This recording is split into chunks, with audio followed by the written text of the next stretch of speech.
We got a hell of a show for you guys today. JR Gray, NHRA Pro Mod World Champion, plus a great conversation coming up with the one and only Brittany Force. Guys, let's do this thing. Listen, I've never had any problem expressing my opinions, but what we're doing here is bigger than that.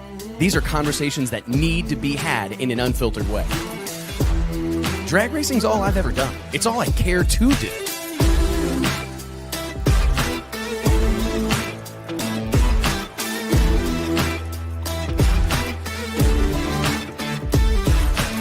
I respect the history, I appreciate how far we've come, but I want more for this sport, and I'll fight for it.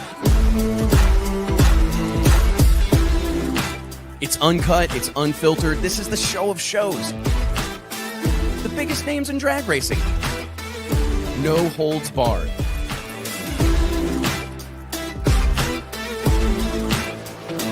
This is the great American motorsport, drag racing. Prove me wrong, I'll wait.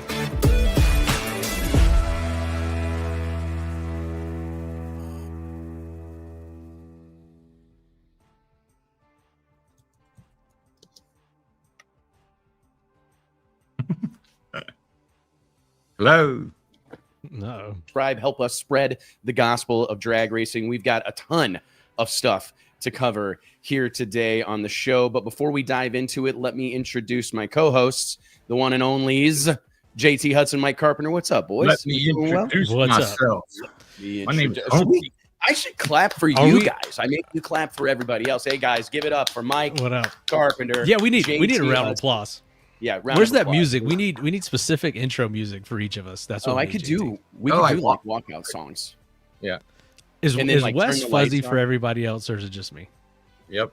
He's very fuzzy. I'm fuzzy? Wesley. Yeah, you might have to leave. You have to leave and come back. I've got the fastest internet on the planet Earth. What that? It's not working right now. This is I've reached your Cricket Mobile or something. Oh man. Cricket Mobile, my for real. Me and JT will run through the news while you're gone.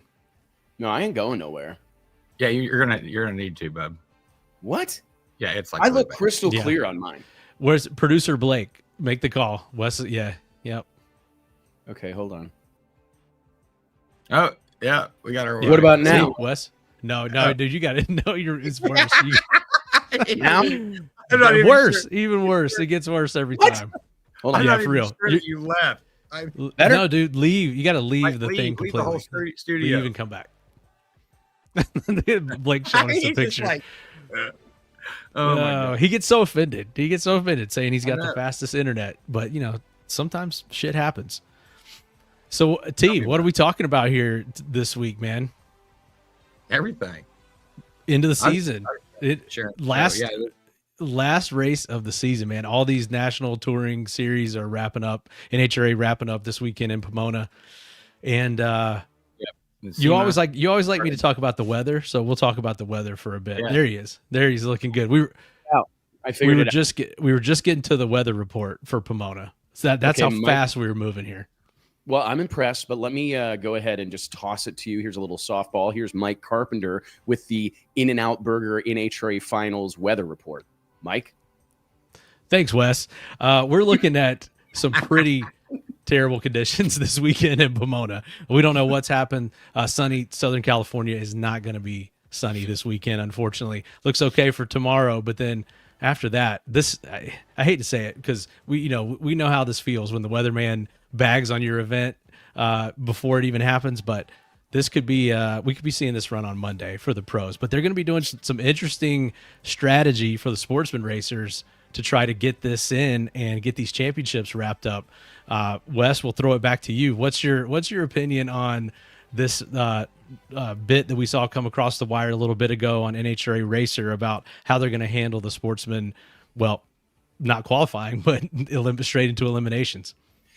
Really tough situation. Thanks, Mike. Dude, I don't know. This is a really tough one because all of us that have been in the drag racing world, like Mother Nature is our rival, right? And I feel for the NHRA because I think the thing that I would like to, I don't mean to speak on NHRA's behalf, but I do feel like I can, safely say this isn't what they want. right? I mean, this is obviously the worst case scenario. And I feel for everybody that is tasked with making this decision. I saw a comment on social media earlier from one of the voices of the NHRA, Jason Galvin, who said, we were up before the Roosters this morning. This whole team is laboring over this decision, going straight into eliminations for these guys at the last race of the year who have been chasing points and competing for a championship all year long. This is the ultimate punch in the stomach, but I don't totally know what the answer is, Mike. I mean, I feel this is a tough spot. I don't know. What's the alternative? What is the alternative? Because I don't know that I'm man enough to say that I don't have the answer for this, right? I'm man enough to say that this is a tough spot, and I don't know what I would do in this situation. I don't know that anybody knows what they would do in this situation until they were faced with making a decision like this. But I do. It hurts my soul to think about these guys that are in contention for a championship. You know, some of these points battles are close, some closer than others, and to see this thing decided by a chance happening like this is really, really tough. I do think it really speaks. Here I go down a rabbit hole, but I do think it speaks to a larger issue that our entire sport has become so hell-bent on having these events be bigger and bigger and more cars and adding classes and this and that and the other. And I think this just speaks to this problem that permeates the entire space, is that these events by and large have grown to such scale in terms of participation that you have no room for even the slightest hiccup.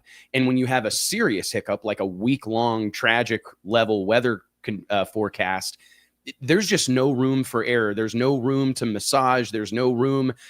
And it's tough. I feel like this begs the question of, do these events ultimately become a pro event and a sportsman event? Is this going to, push the notion of kind of separating these things into multiple happenings? I don't know. It's such a tough spot.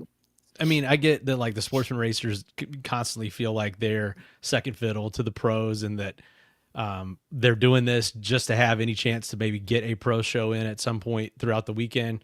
But would you rather them like go all out and try to run this whole deal on Thursday to get your deal taken care of, or just tell you, stay home, or we'll figure something out. We're going to have a makeup event in a couple of weeks or something? Like, I think I'd rather take this option.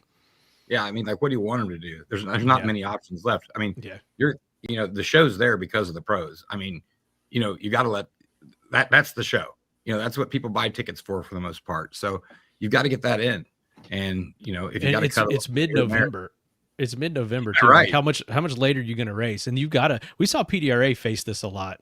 They had their season-ending World Finals at VMP. I think it was like the first week of November. Usually, they've since moved it up a few weeks into late October, mid to late October now, for this very reason. But what do you do when you're at the final race of the year and the weather's fighting you? I think that the PDRA stayed there till like Monday, Tuesday, Wednesday or something one time in order to get an event in, get the World Finals in, because there is no we'll run eliminations at the next event or whatever. You've got to sew up these championships. You've got points funds, you've got trophies to make, you've got an awards banquet right around the corner, all these things. Like, so it honestly is probably the worst timing of the year to have this kind of weather forecast at your last event, because it cuts out that option of running it at the next event. I'm glad you asked Tyler Crossnow if he was in California. He made a surprise trip out there, it looks like to me.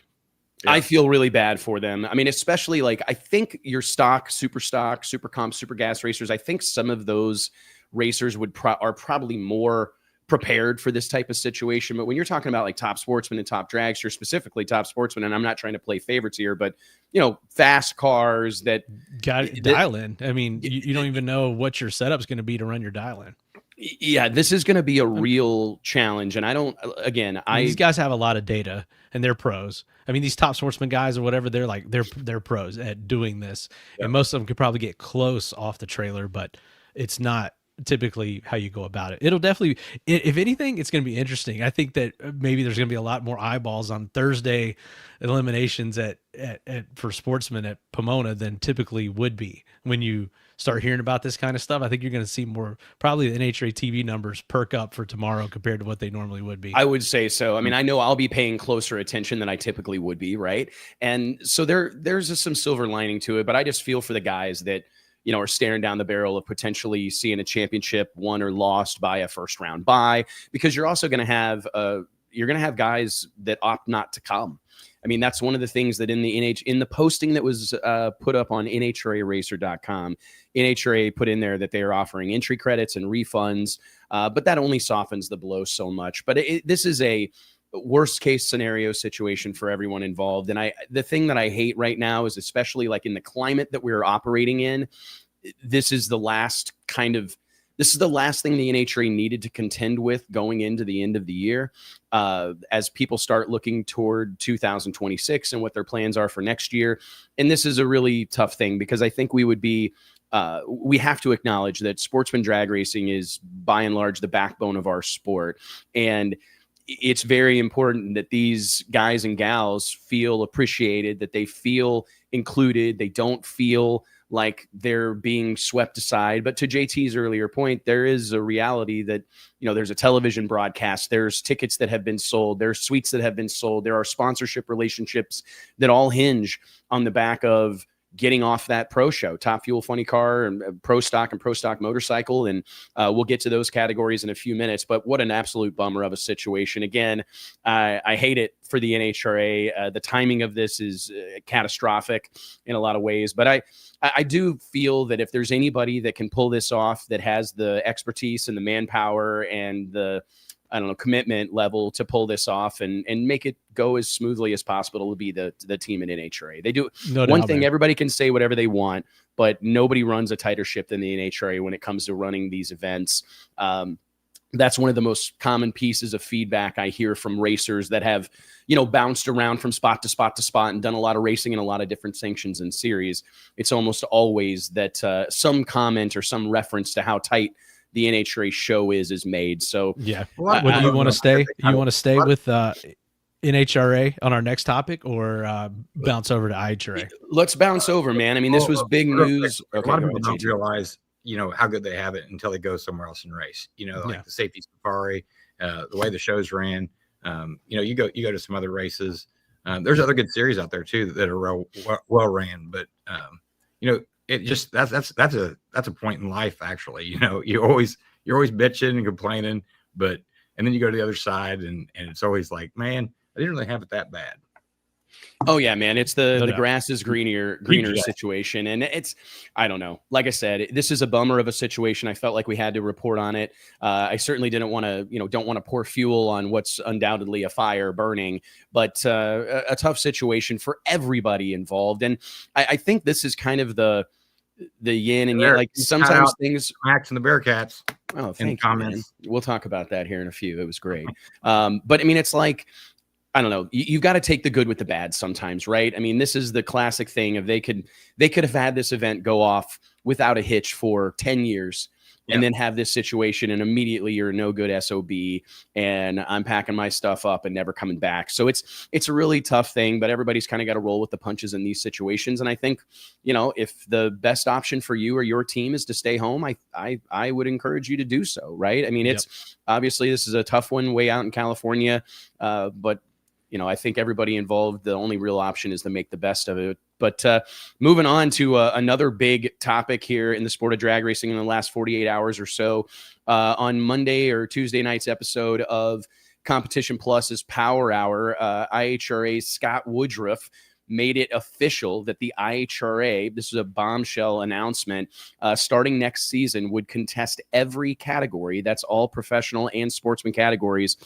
on the 8th mile. I think this is big news. It seems to be very polarizing, judging on the engagement on our social media, as well as a multitude of other outlets, social media. This is a big statement.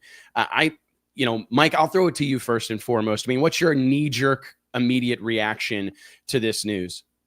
I don't think it's that huge of a surprise, really. I mean, this makes a lot of sense from a budget standpoint for these teams, and a lot of the facilities that they're going to are 8th mile already, or would probably be more conducive to being 8th mile versus a quarter mile, especially with nitro cars. I do think that a lot of the classes, Pro Mod, the sportsman cars, all that stuff, Pro Stock, are used to running on the 8th mile, but it gets a little bit weird when you're running nitro on the 8th mile, and the numbers don't quite make sense to what you're typically used to seeing. It's over extremely quickly. Some of these, I saw someone talking about alcohol funny car. Like, they're saying they should just run alcohol funny car with Pro Mod at this point then, because that's a situation where the 8th mile numbers for those two classes are so similar, but it changes a little bit out the back end on quarter mile, and you see a little bit more separation on the alcohol classes or top alcohol funny car compared to a Pro Mod. So it muddies. I think you end up with like 20 classes that end up in such a tight window of elapsed times that it's going to make it a little bit odd. But from a financial and logistical standpoint, to me, it makes sense. I can't argue any of those things. Again, polarizing move, but cheaper, safer. I don't know. I think there's a lot of benefits to it. Personally, I like 8th mile racing. Granted, I know we hang our hat on it. Yeah, we hang our hat on it. That's been what I grew up. I mean, I don't want to see it. I don't want to see it in nitro, though. I mean, personally, it is weird on nitro. I get everything y'all are saying, about parts and this and that and safety, but I mean, yeah, I don't know, man. I don't know, dude. It's 300 freaking feet. I don't care. You know what I mean? It's not, if it was the switch from nitro cars from quarter mile to 8th mile, there's a bigger argument to be had. But this people are still bitching about the switch from quarter mile to 1,000 foot. So, I mean, there's no doubt. I mean, it's, for me, I think it gives you some storylines. Like, I think about it from a promotional capacity. Like, all of a sudden you're going to have this race to the 2-second zone, right? You're going to have a race to the 300 mile per hour zone. You're going to make some of those barriers more of a significant talking point than they would be. And it does allow you to differentiate yourself. I do think this is going to play into the guys that are good levers, that are aggressive tuners, that don't have the budgets. Like, I think about the Scott Palmers of the world. Yeah. This is right up Scott Palmer's there's alley. A ton of those nitro guys over there that probably is going to make a big difference when they don't have to run that additional 350, 340 feet for their program, because it's a whole different ball game when you got to run one of those things out the back door. And we've seen it, I think, from a cleanup standpoint, running your show entertainment standpoint, it makes a lot of sense, even though I just don't think all nitro is nitro. I think what we're used to thinking of it as NHRA nitro. IHRA nitro is a little bit different, and it was back in the day too. I think that a lot of people think that it was just there's times where you could say that it was close to on par with NHRA nitro, but it was always a nitro series for guys that didn't have the budget to run a full NHRA season. So I think, could it not be argued that that's almost like a good thing? Like, for me, there's always going to be levels to this stuff. And I think that this is probably the elephant in the room, is there's all this choosing sides. I mean, I've seen a multitude of posts, it's this IHRA versus NHRA thing, which I don't think is helpful to anybody involved. Like, I'll be the first one to stand here and say that I know it's easier said than done, but having these things compete against one another, there are enough racers to go around. Well, there's not a ton of crossover. I mean, there's really that's kind of your what you're getting at. But even now, even if they were running same distances and everything, there's not name to me more than a handful of guys that ran both this year.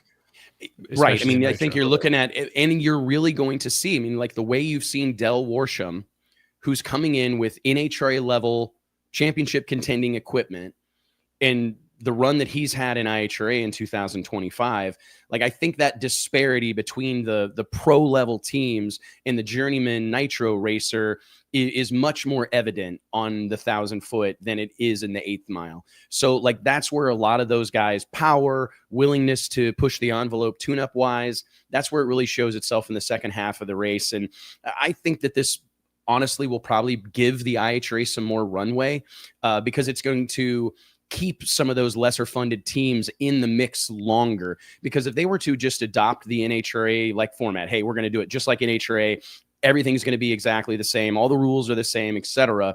You're bound to have some guys, because I mean, it's funny, we could go back to the last conversation. What happens in 2026 or 27 when the IHRA is competing for a championship? And I don't know, what's a great example? Justin Ashley decides to show up at the last IHRA race of the year and nukes the championship points because he comes in and with a bigger budget and an NHRA level team and cleans house. Right. Yeah, I get it. Don't you think that don't you think they were wanting more crossover? I mean, they're putting the big purses up thinking that it would draw more people over, and it just didn't happen. I don't think, maybe they underestimated the power of just the NHRA and being in the lanes with all, we've talked about this before. It's hard to go start a new series. It's hard to get people out of that like they're so wired for that, and they want to be in the spotlight with John Force and whoever else, Jack Beckman and Austin. Most drag racers would crawl across broken glass for an opportunity to race for a Wally. That's just the reality of it. Right. And I've had to face that reality at various times in my career. Absolutely. And that's what comes from 75 years of rich tradition, right? And history, and having stood the test of time. And I don't know, JT, because I'm not sure the based on some of the things we've seen with scheduling, I've really been. I know this year. I was saying maybe this last year. I would like to notice that it didn't work, or they weren't getting the crossover. So let's just do our thing and keep the race. I think that's a good point. That's actually a good point, because I had how it was initially phrased or communicated early on, whether that be publicly or privately versus maybe how it shook out. But I think how it shook out is actually more what I would have expect from the IHRA. And I think that maybe they're starting to see that and are going to hang their hat on that moving forward, which I think would actually that'd be a smart move. Yeah. I think this is accepting your place in the space, right? And leaning into that instead of trying to be something you're not. For me, IHRA, I mean, the IHRA has always been, to me, the home of the weekend warrior. It was focused on sportsman racing. I remember when Larry Jeffers took over and bought the IHRA a few years back, like that was the conversation. We're going to go all in on the people that have made the IHRA what the IHRA was for all of these years. It was never, obviously you had your Clay Millikens and you had your Doug Herberts and Bruce Littons, and you had Terry McMillan and you had stars, no doubt about it. But I think that the IHRA was always rooted in that close relationship and real genuine care and concern for the sportsman racer, the weekend warrior. And hopefully this allows them to kind of get in their lane and stay in it. Because I agree, whether it was said publicly or privately, I think the early conversations were, hey, we're coming in and we're going to do everything better than the IHRA. or NHRA. We're going to go head to head with them. We're going to schedule events on top of their events. We are going to war. And to me, that was cause for alarm, because that is a scarcity mindset type of situation. I mean, obviously the nitro ranks are largely limited in terms of inventory, but there is room for another sanction to be very successful. I've argued many times in the past that I don't think the NHRA was ever better than when they had a strong IHRA counterpart. And if the IHRA can kind of get in their lane, accept where and cater to those guys that are working their way up the ladder, because I think it's stifled some of the NHRA's nitro program's growth, that there hasn't been a place to go learn to race at that level and learn to race professionally, right? You need a place to go kind of earn your stripes. And I feel like maybe the IHRA being the 8th Mile series will kind of become that. And that could be a very positive thing for the sport as a whole. But it's yet to be seen, man. Let's move on. We'll bounce back to NHRA. Yeah, I was going to say, how about the irony of one of the stalwart IHRA tracks back in the day, like probably the most iconic one in my mind. 100%. Now, NHRA national event next year. Like how it's ironic, like over time, how these things just bounce back and forth. And this was huge news right here in my backyard. Probably one of the most iconic tracks in America, especially for door slammer racing and here in the Carolinas. But Rockingham Dragway with an NHRA national event in September of 2026. You know what I'm going to say? Big wedding, small church. I love this move. I love this move for the IHRA. I love it for a multitude of reasons. Obviously, you're out there in drag racing country, North Carolina, South Carolina. That part of the country is absolutely on fire for our sport, and so I'm excited to see. I'm excited to see it. I completely agree with everything you said, Mike. That it's an iconic venue. It's got that Rockingham. We say this about Bradenton Motorsports Park, but Rockingham's a vibe. That's a place that just has a soul to it. So I'm really excited to see the NHRA roll into town and take over the Rock.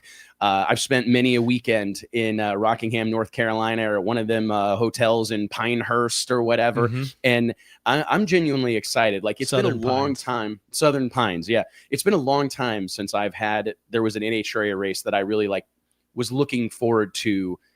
Circling on the calendar. Man. That's what I thought. I was like, oh, I'm 100% going to be there for that one, dude. Like, that's, that's the first thing that struck me. And it's also interesting to me that we know they pulled a date from ZMAX Dragway, and then this was like TBD on the calendar. And so I think a lot of people were upset, especially in this area, that ZMAX only was going to have one event. And so it's a little bit of, not a consolation or whatever, but it's helped ease that wound, or whatever you want to say, that we've got another event here close by in Rockingham. But I think it's also interesting that they took an event from ZMAX and then just moved it an hour and a half down the road to Rockingham Dragway. What do you think that says about what NHRA is thinking about their events moving forward? Because we saw the deal with South Georgia Motorsports Park. Like, they're opening their Epping, window. New England Dragway and Epping. Well, Epping was like the start of this, taking a chance on a smaller venue. What do you think that says, like, for what they're thinking and for the future? For me, Mike, you and I have had this conversation privately about during the early to mid 2000s, there was just the economy, things happening in the industry, and a lot of these tracks, it felt like were almost being overbuilt. We've seen that in NASCAR, right? Where you have these super stadium, super arena style racetracks being built. And it feels like a tall task. I mean, I think people sometimes fail to realize how difficult it actually is to sell tickets and fill these venues. So I think it's going to be great from an optics standpoint, just to bring the NHRA into Rockingham and have that place all those people packed right up on gills. What do you think they're going to do about that? Because I always heard that one of the reasons that NHRA left Rockingham was because of the way it's built, and how those lower rows of bleachers literally are like just on the other side of the wall in that big fence. I haven't heard any details about that, but that's going to be interesting.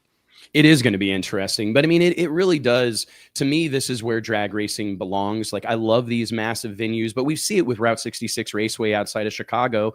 When you have a venue that's that big, just the year-round maintenance and operational costs are so cumbersome that it is really difficult. I mean, how many of these big super tracks have we seen that aren't even able to sustain a weekly bracket program, right? Because it's just the operational costs.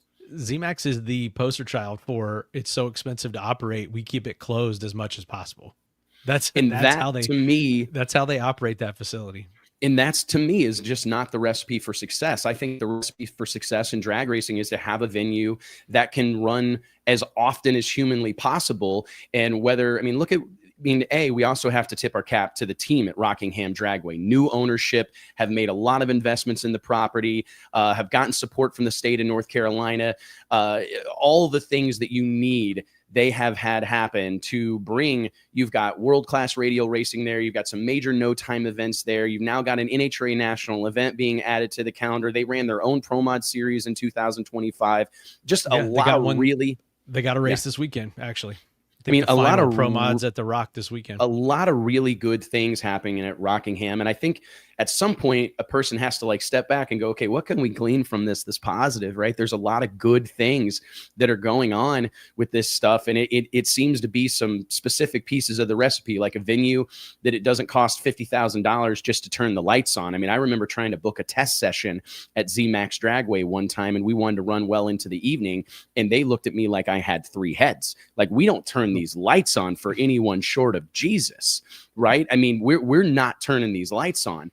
And if we wanted them to, it was going to be rather expensive. So I do think that there's a little bit of a lesson to be learned here. And I think it's great to see some of these smaller venues being rewarded. I'm really happy for Raul and the gang down at South Georgia Motorsports Park. I'm excited for the team at Rockingham. And I do agree with you, Mike. I think New England Dragway, I mean, where do all the promo photos that NHRA uses of traffic backed up and road signs, being changed, saying race traffic, those all come from New England Dragway, right? Former IHRA track, man. If you were on the IHRA tour in the early 2000s, like we were, you're going to Rockingham twice a year, and you're going to Epping. There's probably another one that I can't think of off the top of my head, but now those are actually NHRA national event tracks. So it's funny to see how it's flipped.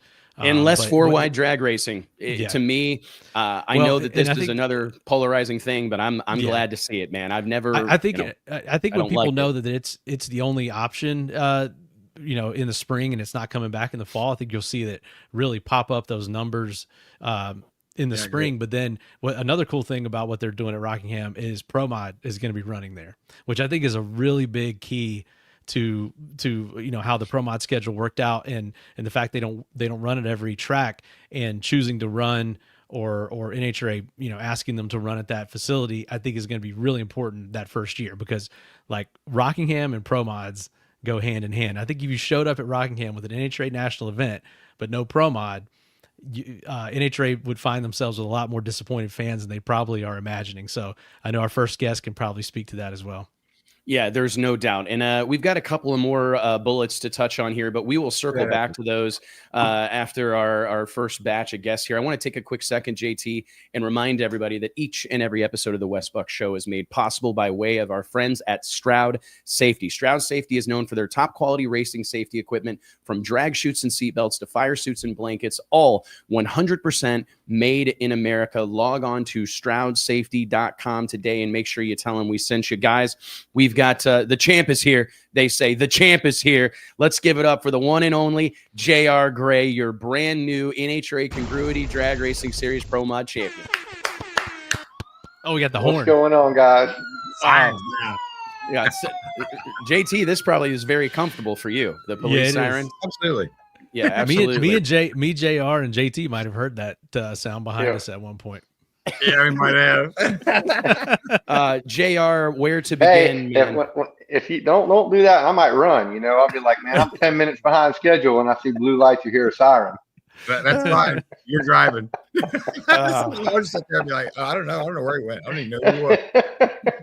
JR, where to start, man? A lot to cover here, but first and foremost, congratulations, man. I don't think we couldn't have been happier for you.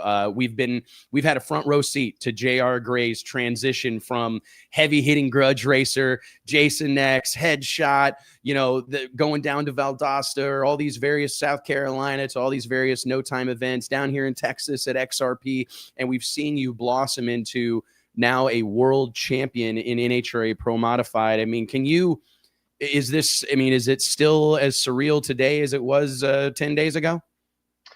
Man, honestly, it's still feels not real. It really is just that surreal, to be world champion.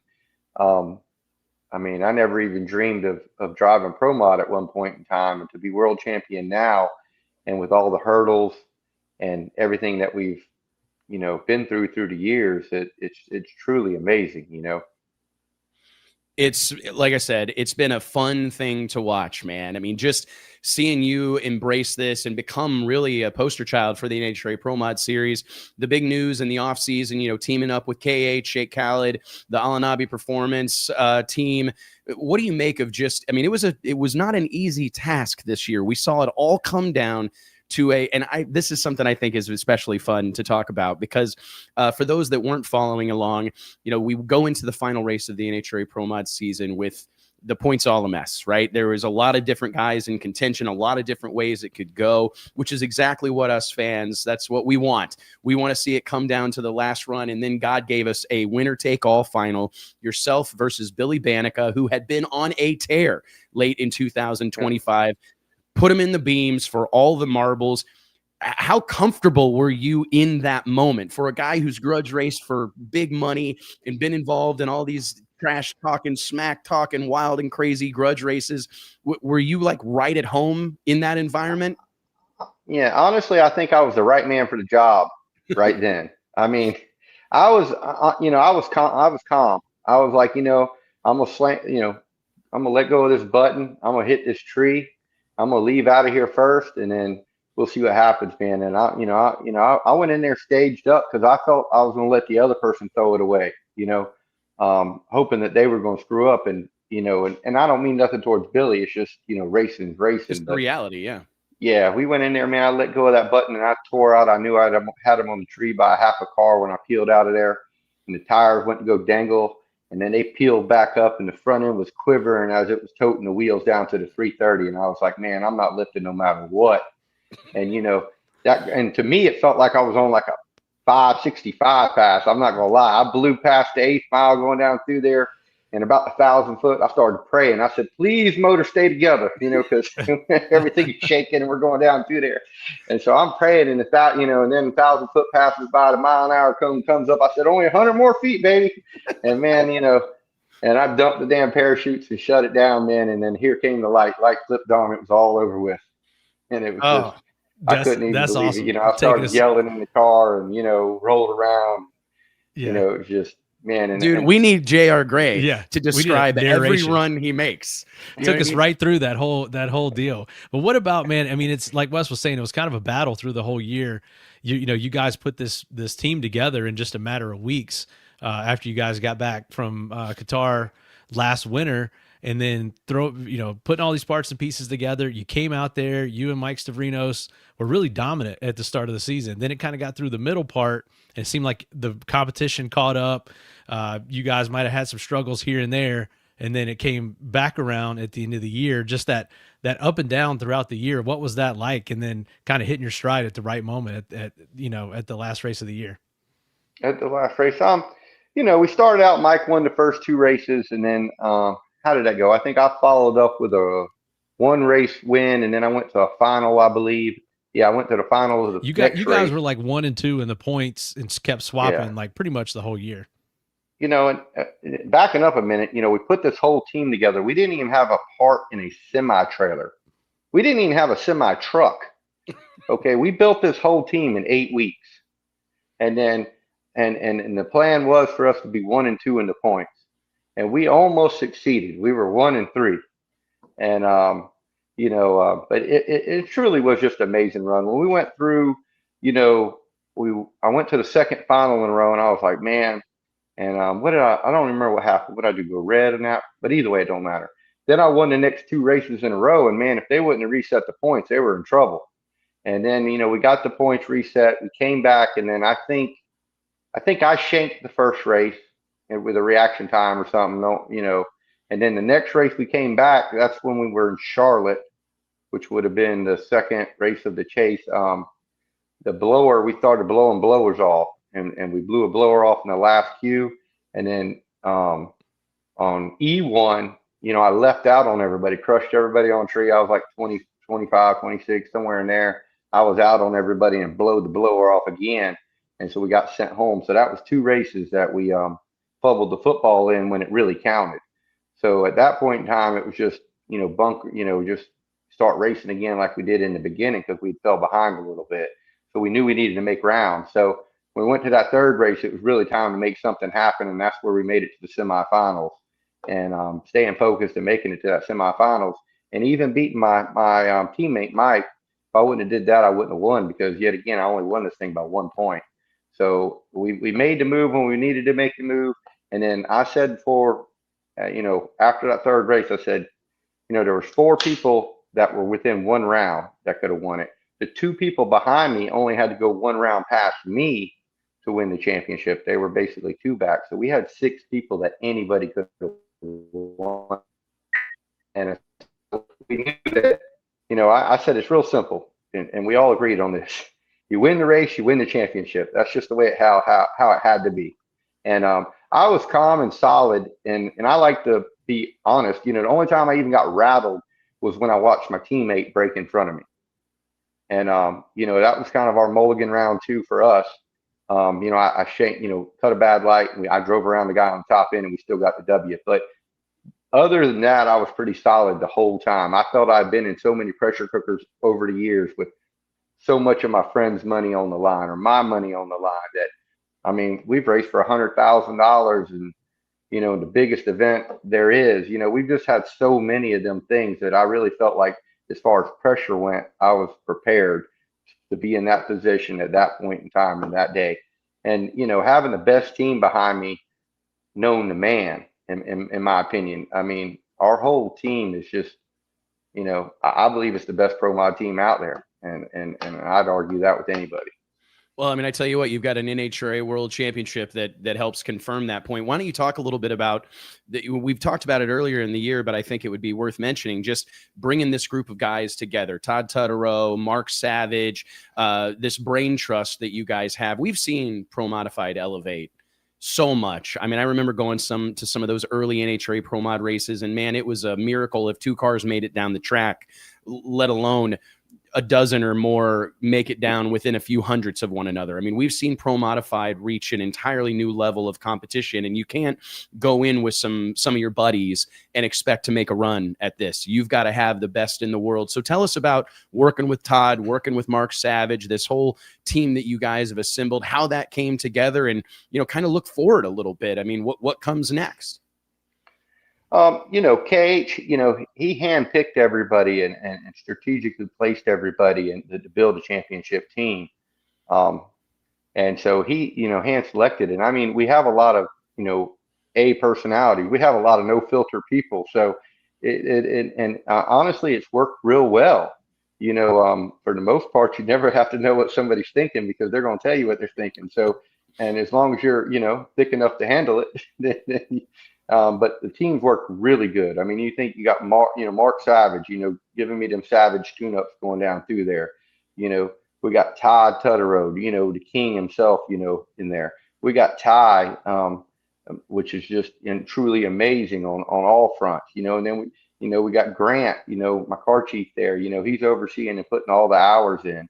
And then on top of that, we had Rick and Spencer, on Mike's team over there, and everybody worked on all the cars. But it truly was. And, we got the Cookster, David, he's over there, giving us all the track data. He's always with us everywhere. I mean, he does a real good job. And then, I mean, Jason Sharp over there at the helm managing everything. I mean, we really do have an all-star group of guys. And, KH, he's a legend of his own. He's put a lot of people together to win a lot of championships. He really knows what he's doing. Jason wanted me to send you a message. Speaking of Jason Sharp, he said he wanted you to get that credit card warmed up for January. Yeah. whatever that means. That's I got a little idea, but he said get that thing, get it out and get it warmed up. He keeps me very calculated. You just tell him he keeps JR very calculated. Well, somebody's got to keep you in line, man. What do you make of just like the 2-car program and also having like the other satellite cars with Mike Castellano also operating under the Alanabi umbrella? Like, how much of an advantage and how important do you think having multiple cars is in pro modified racing today? I mean, we see that across the board, that the teams who have the most data seem to be the ones that are in the conversation at the end. And I think it makes it even more incredible when you've got a guy like Billy Banica that's kind of a single car team. Now, granted, he's part of that Pro Line family, and there's a lot of information being passed around amongst all those Pro Line crew chiefs. But how important do you think having a teammate this year and having Mike Stravinos on your side, like winning rounds when you're not and vice versa, impacted your championship odds? And nowadays, I think it's you have to have it to be in contingency of the championship team. I mean, if you think about it, and you want the cars to be alike, and the teams to be alike, because you can't have one fall off and one's not willing to share. Everybody's got to be working together, because then that data can really be used as an advantage when you have the 2 of the cars that react the same, that do the same, that run the same, 2 of the same power adders.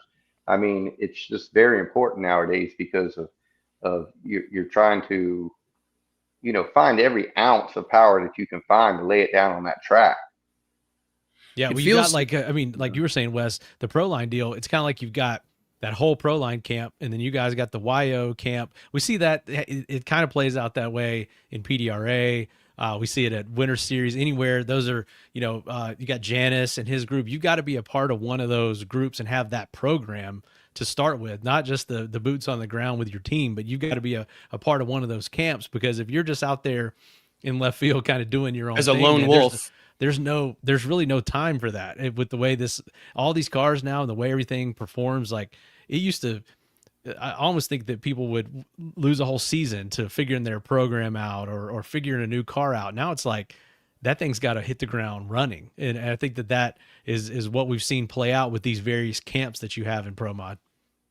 Well, just as along the lines of even qualifying, the front car that goes out there, like if you're questionable whether you can have a 950, 60 foot, and the next thing you know, all these people are hitting 940s and 930s. Your first car goes up there and you running, you can look real quick and tell on the line, you're like, man, we need to put a little more in it. And then the next car back, he gets a little bit more, and it's just similar efforts all the way across the board like that. I would agree. What do you make of the NHRA Pro Mod Drag Racing Series right now? I mean, I feel like we saw this thing has ebbed and flowed over the years, right? It's seen a lot of different incarnations, and it feels like what we have right now is probably the best it has ever been. We certainly have a world of really competitive cars. You guys have had great fields throughout 2025. I mean, how excited are you about trying to double up in 2026 and see what you can do for AAP the next go round? Yeah, we won right there in Vegas, and the day after that, that's the first day of trying to win 2026 championship. So we're definitely trying to get a head start there. But as far as the NHRA, I mean, if you kept up with it, it is, the competition is steep there. And to me, the quarter mile racing is, I always say the quarter mile separates the men from the boys, and I don't mean that fun, but the quarter mile is where it's at. And I do believe that the Pro Mod Series and NHRA is stronger than it's ever been. And I think that we're going to continue to improve next year and grow and grow and grow. I hear talks of other teams coming, and I love new competition, bring it on. Some people think they're going to do it easily, and we'll see how easy it really is when they get out there.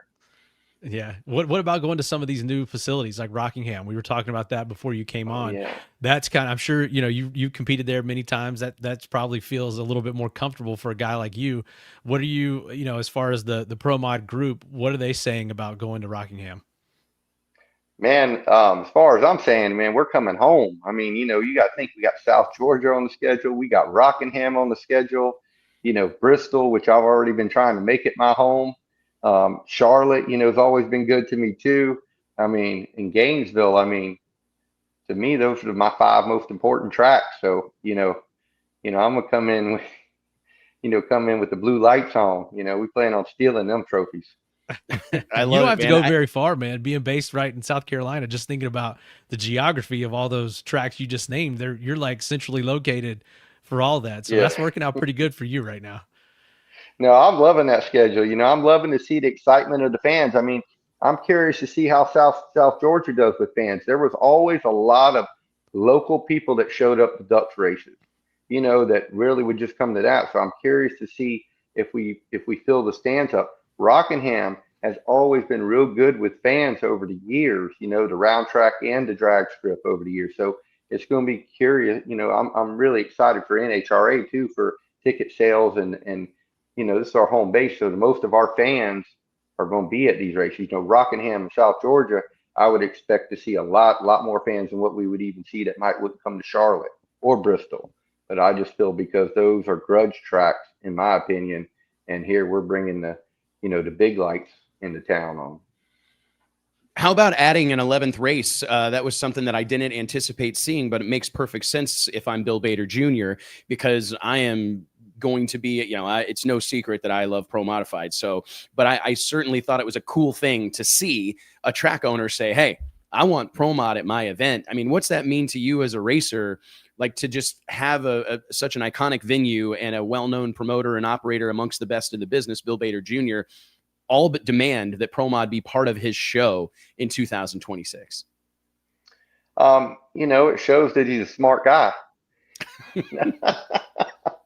Agreed. No, I'm really honored. And, you'd be surprised at even jumping that subject a little bit there, how many track owners really want us at their track. Like I get messages from other NHRA track owners up north and everything that fought to try to keep us there and this, that, but a lot of track owners want us at their tracks and not just in the South. So it really is a good feeling to know that so many people that are counting on the ticket sales are trying to make sure Pro Mod is there. And do you that's feel like one of their favorite classes? Do you feel like the door is open for like further expansion? It felt like that 8 to 10 races was kind of the I won't say the sweet spot because we really don't know, but that seemed to be kind of the song and dance for a long time, that we were going to stick to this, kind of 10 race thing. We've seen it, I guess, maybe one time go up to 12, but do you think that there is hunger for a few more races? Do you think that we could see in years to come 12, 14 stops on the NHRA Pro Mod Tour? I do believe that. I believe that we're on stepping stones right now. I voted for 12. I'd be fine with 12 races this year coming up, but I truly believe that we need to rise on as far as NHRA Pro Mod schedule goes. I believe we need to be 12. 12 would be a real good number. Maybe squeeze 14 in there, but I'm sure all the other car owners might not agree with me on that one. But I do believe we need to march on towards 12. It just I just think it's going to be more important for the future for us. We need to have 12 to 14 races up there. We're kind of to further in NHRA, in my opinion. I think you certainly continue to kind of differentiate yourself. I mean, we were just talking about the race format. I mean, the separation between 1/8 mile and 1/4 mile being it really sets things apart. But I'm telling you, the strength of schedule is also something I think weighs on the minds of a lot of people. I remember having conversations with Erica Enders and Greg Anderson about the NHRA Pro Stock reducing their schedule several years ago from 24 races at the time to 18. And they weren't really on board with that. They were saying, hey, no, we want to be professional drag racers. We want to be a part of every show. And I think you make a really solid point, JR. But Pro Mod operates differently. It does. And I think that's why it's its own separate thing. It's a lot of guys, a lot of business owners. They're, funding their own operation, whatever. And I think that you've seen them kind of go back and forth between that limbo area of, are we going to run the full schedule and the demands that it takes, or are we going to tailor the schedule to what we think our class and car owners and everything can take? So I agree with you. I think 12 is probably a sweet spot. If you get more than that, you're really creeping into that we're racing every weekend, going across the entire country type of thing. And you guys have had a really nice schedule where you basically have the summer off, you go on vacation, you can plan that out with your family. You basically are racing, in the good times of year between the spring and the fall. So I think the NHRA schedule, just looking at it, if I was a competitor, I would be really happy with the schedule that was put together this past year and looking forward to this coming year. And like you said, JR, you're probably on one side of wanting more races, but there's a lot of guys that are probably going, all right, that's about as, all we can handle and still do the other stuff we want to do. I just believe we need it to progress Pro Mod and 1/4 mile racing and Pro Mod in general. I believe that we've earned the right to be part of the main show. I believe we do have enough fans that care about us, keep up with us over, more than what we get credit for. And we need that minimum 12 race, window, because I believe we truly believe we should always be part of the Sunday show, and we should be part of the Mission Foods part. We should be, we should be fully, not halfway. We're kind of halfway in that doorway now and halfway in the other doorway. I just believe we should take the full step over. And if NHRA will work with us, and let's just close that door and stay over, and be over on the mission side. And honestly, I believe that the way of future drag racing, it matters. Yeah, we hear that. I mean, that's probably the number one feedback we hear about Pro Mod is make it a quote unquote professional category and include it with the mission series. And we know all the pros and cons of that and the reasons why that hasn't happened yet. But yeah, any fan that gravitates toward Pro Mod then finds out that it's not technically part of the pro show, it's like kind of a shock. But yeah, Pro Mod continuing to grow, like you're saying, and expanding will only maybe help that cause down the road. Yeah, and that's true. And then, all the other stuff that comes along with it helps out. I just think it's a good fit all the way around for everybody. I do, that's not. And do you think there's any chance that we see a 12th event added for the 2006 or 26 season? I don't think we'll see a 12th event added. I believe it's going to come on board. It'll come on for the 2027. And, to me, this is one step forward. We did get back to the 11th event. I think, sometimes you just got to kind of lead people to the water and then see if they'll drink, type deal. So we do 11 this year, and then the following year, maybe we can sneak that other 12 in, and then we'll see where everything goes from there. It's exciting, man. We couldn't be happier for you, dude. JR Gray, you're NHRA Pro Mod World Champion. We appreciate you taking us through, especially that final round, man. What a hell of a description and a great story that I'm sure you'll be telling for many, many years to come. We look forward to seeing you soon. Are you headed to Doha this winter for some drag racing at the, the Qatar International Circuit or QR? Yeah. Yeah. Before I head to Doha, though, I'm headed to California this week, because they done messed up and let the Pro Mod guy come onto the red carpet. Uh-oh. So I'm excited to go to the NHRA banquet this year, and I'm headed there with bells on. But yeah, I'm excited to go over to Doha. I'm very excited to carry these trophies over there. I'm very excited to be over there racing, hang out with Cage, the rest of my Alan Abbey teammates over there. It's going to be another exciting. Cars are getting prepped right now to get flown over there. And we're going to go over there and put on a show over there just like we did here. And then we're going to pack everything up. We're going to come back over here and we're going to start it all over again. Oh, man, that's awesome. I'm glad to hear that they're going to include you in the awards banquet. That's huge news in its own right. That's a step in the right direction right there, man. Hey, I get up on stage and talk. Like, man, all right now. What is going on in this world? They're really pushing it now, JR. Uh-oh. Hey, knock them dead. Knock them dead, man. You know what this sounds like. NHRA's caught on. That Pro Mod's where it's at. Yeah, no, that's what's happening. They figured it out. Hey, I will say, we got to say thanks to Alan Abbey Racing one more time, but I will tell y'all this, another funny thing. I believe the right team won the championship this year. I might be a little biased, but the right team won. The right team won. You heard it right there. JR Gray, you're NHRA Pro Mod World Champion. We appreciate you spending some time with us, brother, and we look forward to seeing you down the road. Maybe I'll see you in Doha this winter. Perfect, man. That'd be great. Come on down. Sounds like a plan, brother. As a matter of fact, I'll take you and Jason out. Jason's telling me to warm this credit card. We're probably going to eat, we're going to eat a bunch of 5-star dinners. Now, food is on another level in Doha. Another level, I'm telling you. I don't think I've been to Doha since like 2010. It's been a long time. And so I'm sure it's changed a lot in 15 years. Yeah, it's a there's a city, It's unbelievable. I was surprised when I got over there and saw an Applebee's and a Wendy's, and I'm going, oh yeah, that's not where they're eating. No, that's not where they're eating. Not if JR's paying. That's not where we're going. No. Not if, especially not if Jason Sharp's credit card is being used. JR, congrats, man. We'll talk to you soon. Thank y'all. Hey guys, I want to take a quick second and remind you that each and every episode of the Wes Buck Show is made possible by way of our friends at Redline Synthetic Oils, formulated to win, proven by you. We're talking about a brand trusted by the best in the business. Ty Tutterow, Steve Torrance, Callie Mills, Spencer Hyde, Scott Palmer, Tommy Franklin, the list goes on. These are not just weekend warriors. These are champions and contenders who rely on Redline to get it done, formulated to win, proven by racers like you. Check out their full product lineup at redlineoil.com. We have a huge guest in the green room right now, Mike. So much to cover in a relatively short amount of time. If I had $1 for every headline that I have written regarding this young lady, I would have a briefcase full of them. It seems like she has been in the news, leading the charge for as long as she's been in the sport of drag racing. Ladies and gentlemen, the one, the only Brittany Force.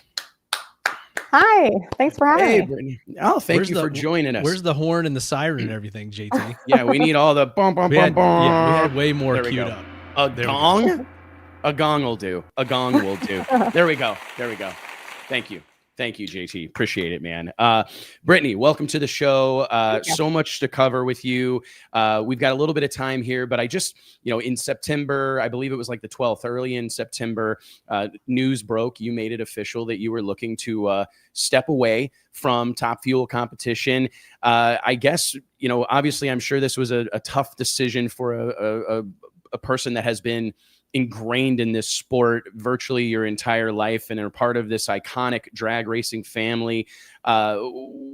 Just kind of take us through the thoughts and feelings and emotions of having to actually make that public. I mean, I'm sure these were all things that you'd been stewing on for a long time and thinking about for a long time, but when you make it official and let the world know, I'm sure that was an emotional moment for you. It's something that's always been in the back of my mind. When I first came out here in 2013, my rookie season, it was always in the back of my mind that if I ever decided to start a family, I'm going to have to get out of the seat and put my career on pause.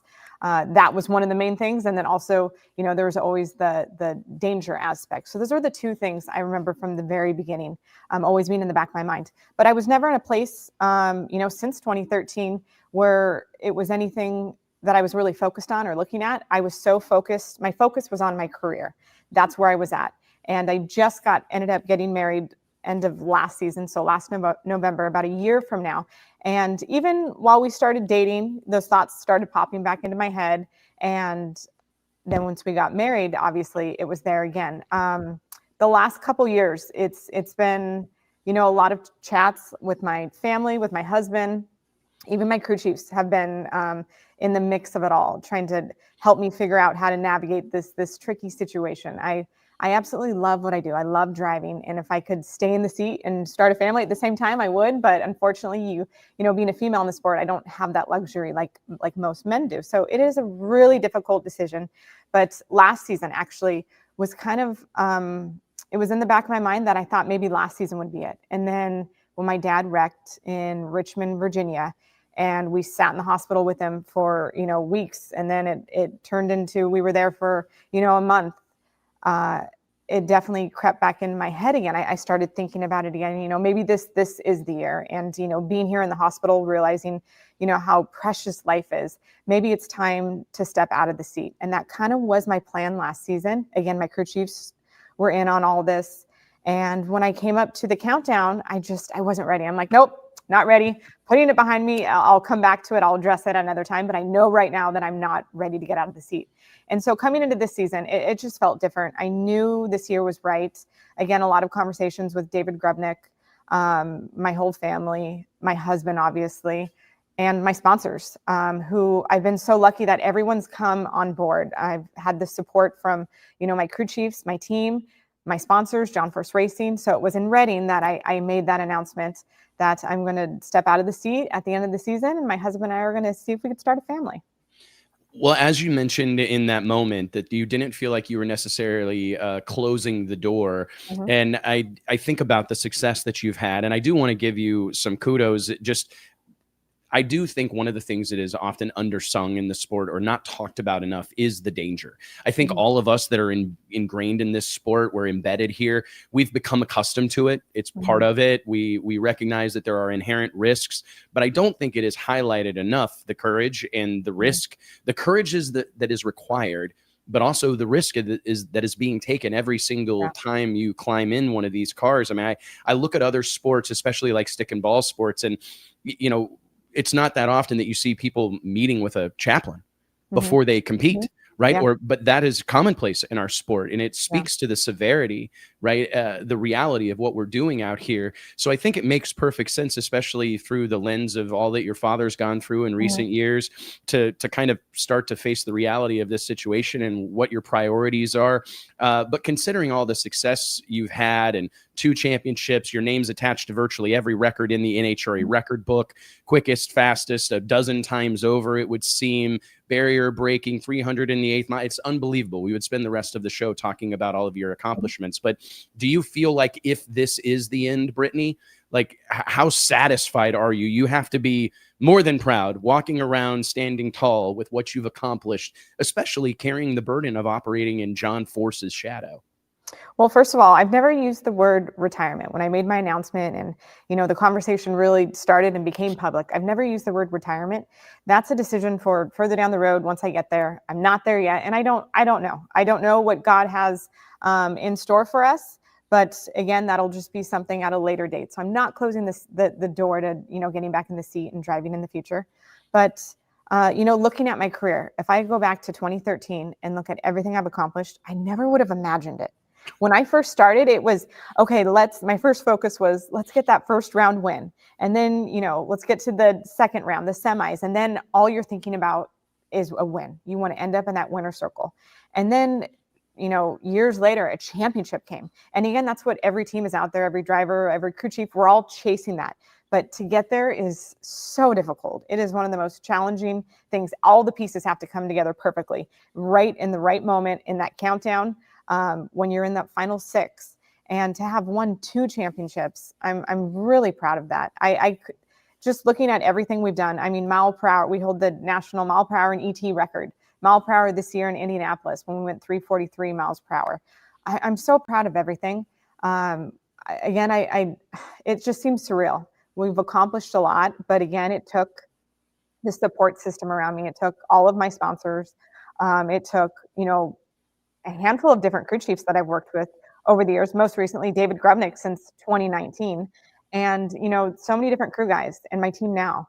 I'm really proud of what we've done, but again, it took all of us to make it happen.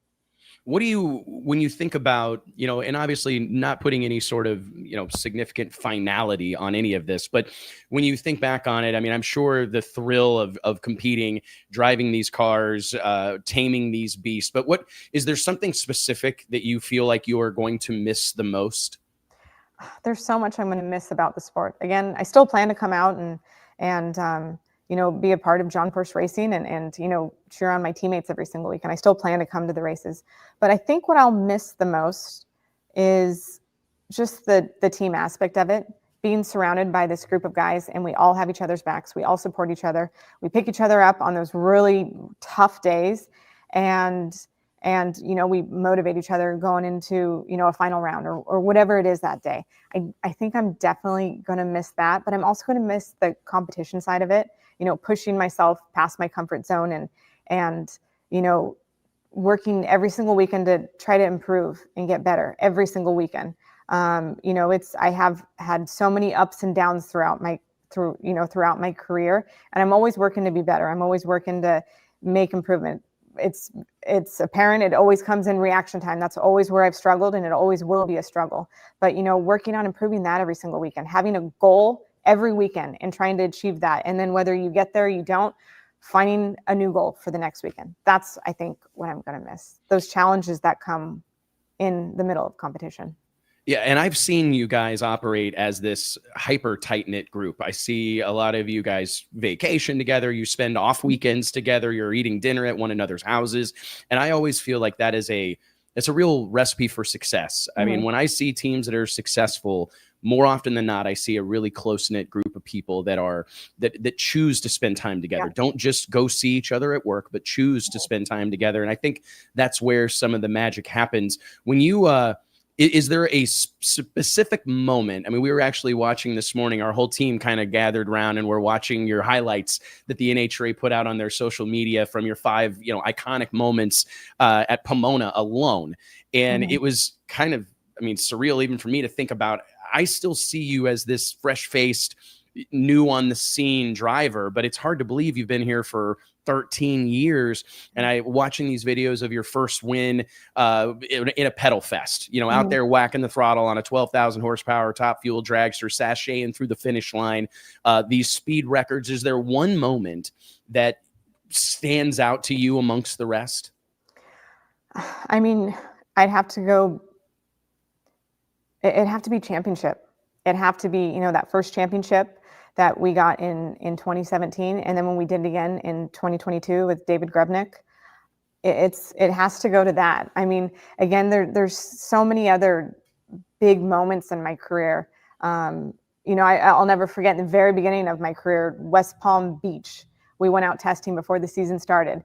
And a moment I'll never forget is lining up next to my dad. I was in a top fuel. I was in the Castrol a Castrol car, and he was in the Castrol GTX car in the lane next to me. And it was just a fun race that they brought in fans for our testing session. And to be able to line up next to him, that's a moment I'll never forget. Being able to do a burnout and look over and see his car in the lane next to me was just a surreal moment for me. But I'd have to go to championships. Again, that's the one reason we're all out here. If you're not chasing a championship, it would be really difficult to be out here if you're not in the hunt for it. And we have been for so many years, and we were able to bring 2 of those home. We were just talking to J.R. Gray, an NHRA Pro Mod champion that found himself in a winner-take-all final round. And in your first championship, you found yourself in a very similar situation. As we were watching those highlights, I can't imagine the world of difference that would be between I'm in the driver's seat and I control my own destiny versus a few years later where you're on the top end surrounded by your top fuel brethren, waiting to see whether or not you were going to win a championship. Which one of those situations did you find yourself enjoying more? They're both so different. The way we won the first championship compared to the second championship, they were so different. The first one, we were chasing Steve Torrance the entire time. We were behind him. We were trying to get in front of him.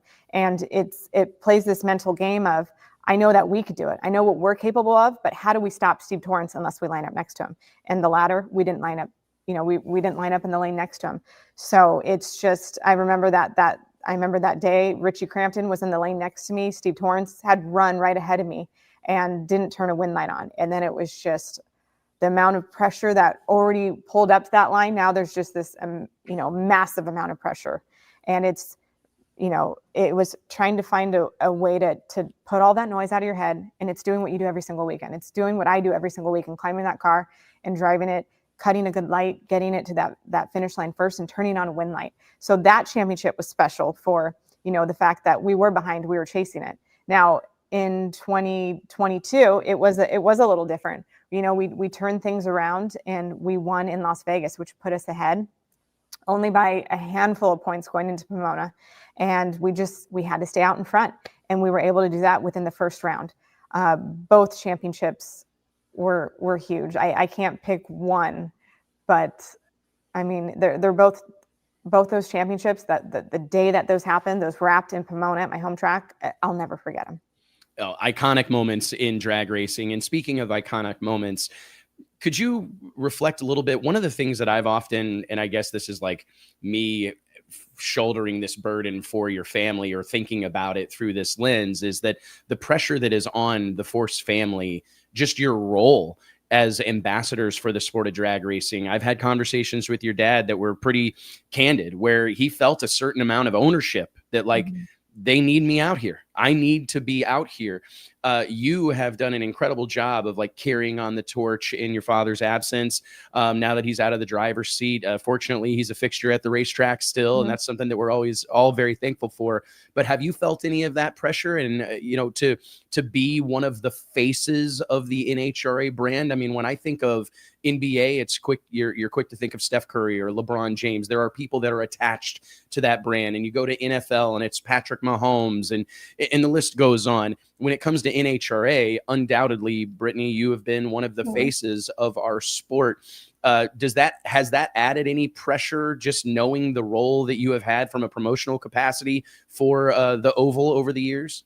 Well, first of all, thank you for saying that. That is that's incredible to hear you say something like that. As you know, I've always kind of, coming out in 2013, watching my sisters get behind the wheel and watch how they were in front of cameras, in front of fans. Not only my sisters, but watching my dad, how he's been throughout his career. We're always, being able to sit back and witness that. I knew the type of example or the role model that I wanted to be out here. And that's something that's really important to me. Most of the people that come up to my ropes are, little kids, and I want to be an example for them. I hope that by doing what I do and driving my car, doing what I love to do every single weekend, getting behind the wheel, driving my car, and hopefully turning on wind lights, I can, inspire somebody that comes out to the racetrack that weekend, whether it's a little kid or, somebody my age. It doesn't matter. If I can inspire somebody, that is a win in its own. but yes, I've always, been very mindful of this, the name that I carry out here, and how I represent my sponsors, how I represent JFR. It's always been important to me. And I've always, made sure that I never cross a line, that I'm really truthfully just myself out there. I know the fans and the sponsors want to see that. They want to see who I am, but always make sure to do it in this positive light, because you do have eyes on you. And I do want to be a good example.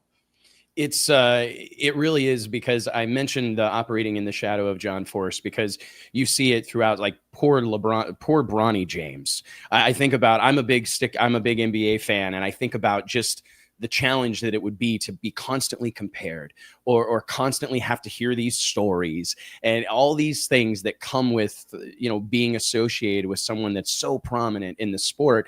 And I will tell you that I mean it when I say it, that I think that you have done our sport incredible service, just being one of those faces that we can rely on to paint us in a positive light and to spread the gospel of drag racing and tick all those boxes that we need ticked. I mean, I feel most every sport ebbs and flows based on star power. You have to have stars. You have to have people that are larger than life, that kind of fly above the brand. And you have been that for the sport. So I'm curious, like, when you look at the future of NHRA Championship drag racing, do you feel like you're leaving the sport in good hands? It feels like we've seen a great 2025 for the NHRA, multiple sellouts, record television viewership. I'm obviously biased, but I feel like our sport as a whole is in a really great place right now. But when you look around at your pro mod fraternity / sorority, do you feel like you're leaving the sport like in good hands? Are you confident that they're going to be able to carry on and keep selling out crowds and melting down Fox television ratings? Yes, absolutely. I think they are, in such a great position. And I think one thing that I'm really excited about is seeing more of the females come especially into Top Fuel. That's something I'm really excited about. I'm going to be cheering for, those girls that are coming into the sport, just because I've been in their position. There's only so many of us females out here, but I definitely think NHRA drag racing is in a great position. And I wanted to watch them, continue to grow and be successful. And yes, I think they are in a good place. I agree. It's, when I look at it right now, I've often wondered like what drag racing would look like post John Force as an active driver. Mm-hmm. And it almost, sometimes these things, as hard as they are, and I think there are many of us that would want to see you guys in race cars until you forever. There is a reality that when some of that, it creates an opportunity for next man up. Who's going to be the guy? It's like when a player's injured on a sports team, who's going to be the one that steps up and is the difference maker? And I feel like the door is, flung wide open for someone to come in and fill this void that will undoubtedly exist in your absence.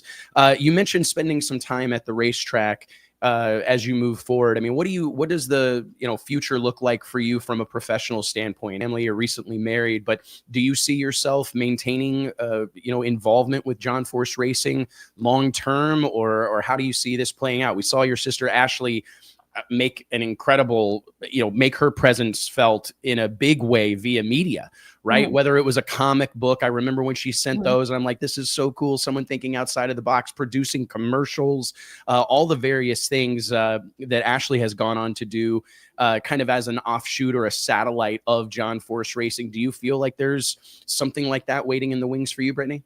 Yeah, I think so. First of all, I love the sport too much to just completely step away from it.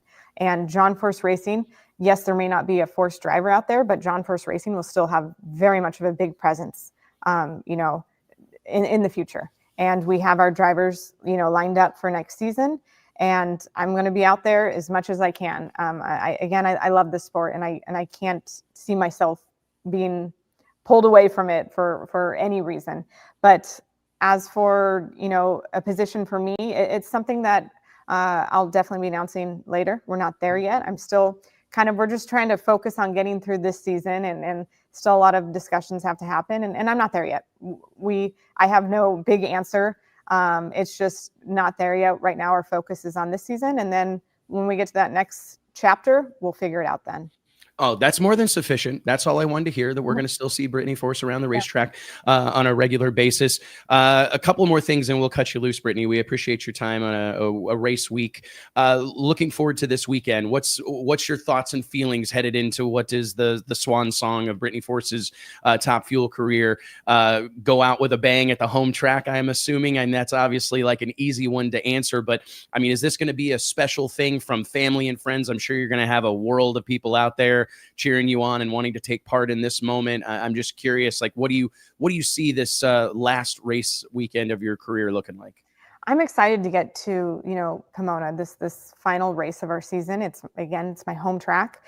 And, coming into this countdown, when I made my announcement, again, my team, my crew chiefs knew far before that. But when we were inching in on this countdown kicking off, every single one of these guys, one of my guys, were telling me, we need to get to that winner's circle again. We have to get there for you to get you that 19th, win and become the winningest female in Top Fuel. But also if this is your last season at the moment, we want to end strong. And that was our goal coming into it. So a little bit of the pressure has been taken off winning in Las Vegas. But now coming into Pomona, yes, that is the ultimate goal. To be able to go out with a win would just be icing on top of the cake. And that's what that's what we aim to do every single weekend: qualify well and turn on 4 win lights. But yes, to be able to win, at the finals, after, all my announcements I've made this season, that would be huge. And that's what we're chasing. I hope to go into this weekend. Again, a little bit of that pressure's off because we did get to that winner's circle last weekend, and we've been out of the winner's circle since Epping. So that would have been hard to, end the season with a win so far in the beginning of our year. So it felt good to do that with every single one of my guys. But we want to do it again. And I also want to enjoy the weekend. I want to be with the fans. I want to be with all, this racing community. The NHRA drag racing has just the greatest people in the sport. And I've always said that. That is one thing I'm going to miss. So I want to be in the moment and, just enjoying the weekend. You ready for that? Because I'm sure it's going to be. I mean, I wasn't even there, and I watched the moment between yourself and Tony Stewart in the winner's circle, and like hearing that. I mean, I got goosebumps just thinking about it. It's like to hear words like that. But I'm sure you are going to have every person you encounter this weekend in Pomona is going to have some sort of well wishes or a story they want to share with you, or something that they remember. Are you bracing yourself for that? You might need to carry some Kleenexes like an old man would do. Yeah, it's kind of, I've already, since we made the announcement in Reading, I've kind of felt a lot of that, mostly from, people I compete against, people just in the sport, but a lot of fans coming up to me, and I was taken back by it. I couldn't believe it, but I had fans coming up to me thanking me for the last 13 years, which nothing I expected. And I've had multiple people come up and tell me that. That to me is so meaningful. That is so special that I've been able to affect people in that way. So yes, I'm looking forward to this weekend and again, being in the moment and enjoying it with my team and everyone out there. We cannot wait to watch this unfold. Brittany, thank you so much for your time. Thank you from all of us here at Drag Illustrated. You've been on the cover of the magazine. You've welcomed us into the shop, taken us on a multitude of different rides, and we appreciate it a bunch. It's been a hell of a show, and we can't wait to see what's next for you, and we look forward to seeing you at the racetrack this weekend. Be safe, good luck, and congratulations. Thank you. Thanks for having me. Of course, Brittany. Thank you. Ladies and gentlemen, Brittany Force. All right, guys. We are down to first and foremost, what an ambassador for our sport. We have been blessed. I mean, do you guys feel that the way that I do? Because it's like, I'm actually half-assed sick about it. Because I'm like, this ain't good. I didn't want to say that to her, in the moment, but I'm like, well, I don't want to try to make anybody feel bad, but this kind of blows in a lot of ways. But I'm actually super happy for her. It's like, man, we can't not have Brittany Force. I mean, I've been writing Brittany with an A for 13 years. I know, you got to get the spelling right. Yep. Yeah, and it's just that's the only way I know. It's one of those things. It's like all of a sudden you take it for granted for so long, and then all of a sudden it's over. And I think that's kind of like looking back. We talked about this earlier. You can't believe it's been 13 years. We both felt like there's no way. Like it still feels like this is new, this is fresh, it's exciting. The Monster sponsorship, the whole deal, and then to see it kind of it just before you're ready. life switches gears and throws different things at you. And you can't fault her at all for I mean, to me, the thing that's cool, I mean, this is like she was a teaching school, right? She was like off on her own, doing her own thing. The magnetic pull of drag racing got a hold of her and brought her in. But I mean, like, she went and got that Monster Energy sponsorship on her own. That wasn't some hand-me-down from dad. That wasn't something that was gifted to her. That was a relationship she developed on her own. And look what it's just turned into. I mean, I think right now the Monster Energy Top Fuel car is probably one of the best looking or most iconic cars in drag racing, especially in the professional ranks. And it will take a little bit of getting used to, because I was just thinking about this while I was talking to her. Can you imagine looking at a qualifying order in 2026 that doesn't have a Force on it? Yeah, it's going to be very odd. I saw a post somewhere on social media after the announcement happened saying that this is going to be the first time in a very long time that there won't be a Force, and there won't be a Force driving any of the Force cars. There's going to be Force cars out there, but not a Force family member driving one. But as soon as you talk about that and make that a big deal, I feel like that's probably temporary. I feel like we'll see something, and at the very least, talking about starting a family, Ashley is well on her way with her family. Her kids are growing up. I think her kids are about the same age as my kids, about getting into this stuff and junior. Well, and you've been talking about going back Top Fuel racing, so I mean, wouldn't it be surprising if Ashley decided to go back? Yeah. No, I mean, I'm talking about just coming back. The next generation of Force. I think true. 2 generations in, the 3rd generation of Forces will come back before we know it. I mean, those kids are, like I said, Ashley's kids are getting older. Courtney's got kids. They've all, really kind of set the foundation for this to come back around again. So it seems final or upsetting right now, but I think it's temporary.